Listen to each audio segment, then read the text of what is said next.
Il y a quand même quelque chose que je pige pas dans cette guerre entre la Russie et l'Ukraine, et surtout dans la manière dont la France, de manière générale, la France de Macron et l'Occident réagit. La France dit nous allons mener une guerre économique totale à la Russie. Et l'Occident, de manière un peu moins fanatique, dit à peu près la même chose. Mais est-ce que ces gens connaissent la réalité de ce qui se passe sur le front économique entre la Russie et l'Occident? Est-ce que Emmanuel Macron et ses ministres savent que la France est lourdement dépendante de la Russie pour le gaz, pour le pétrole et pour le blé, par exemple? Est-ce qu'ils le savent, ça?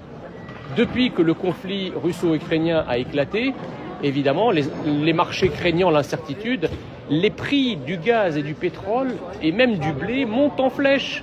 Ce qui fait qu'en fait, la guerre a bénéficié économiquement à la Russie, qui engrange des recettes encore supérieures à celles qu'elles engrangeaient avant le conflit. Et lorsque, imprudemment, Emmanuel Macron et son gouvernement disent qu'ils vont mener des représailles économiques et des sanctions économiques contre la Russie, mais la Russie est un pays qui prépare cette guerre de longue date. Il ne faut pas prendre Poutine pour un bleu. La Russie de Poutine n'a pas de dette intérieure, n'a pas de dette extérieure, n'a pas de déficit commercial, n'a pas de déficit public, et ils ont des réserves de change de 2 années, c'est-à-dire qu'ils peuvent vivre pendant 2 années sans rien exporter. Donc ils sont blindés, alors que la France est dans un état de dépendance absolument invraisemblable. C'est là où c'est incroyable.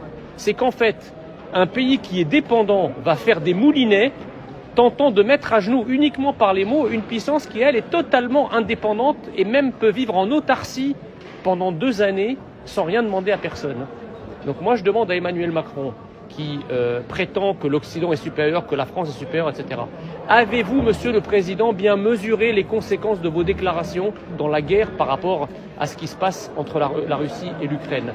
Le but de la France, vous dites que c'est la paix, mais on ne fait pas la paix en escaladant la guerre, y compris par l'économie, parce que l'économie est un facteur de guerre. Les sanctions économiques sont un acte de guerre, un acte de représailles, mais un acte de guerre. La meilleure des désescalades, c'est de chercher la paix et de ne pas envenimer la situation, surtout qu'on n'en a pas les moyens. Parce que, Monsieur le Président, vous mettez en danger nos paysans, vous mettez en danger tous les Français qui vont payer leur carburant, leur blé, leur essence, leur gaz, leur chauffage beaucoup plus cher, leur électricité également. Donc, Monsieur le Président, mesurez vos propos et puis surtout, faites des déclarations que vous êtes capable de tenir. Pour l'instant, ça n'est pas le cas. Dernier élément que je voulais vous dire, c'est que lorsque le prix du blé augmente, et c'est déjà le cas depuis le début du conflit, parce que l'Ukraine aussi exporte du blé, donc la guerre entre la Russie et l'Ukraine va faire exploser les prix du blé. Qu'est-ce qui va se passer ailleurs dans le monde? C'est la théorie du chaos. La théorie du chaos, vous savez, c'est le battement d'ailes d'un papillon qui provoque un tsunami de l'autre côté de la planète. Là, les prix du blé augmentent en Occident. Mais qu'est-ce qui va se passer dans les pays qui sont lourdement dépendants du blé, notamment les pays du Moyen-Orient, du Proche-Orient, etc. Ça va provoquer des famines et donc des révoltes populaires. C'est comme ça d'ailleurs que les printemps arabes ont démarré.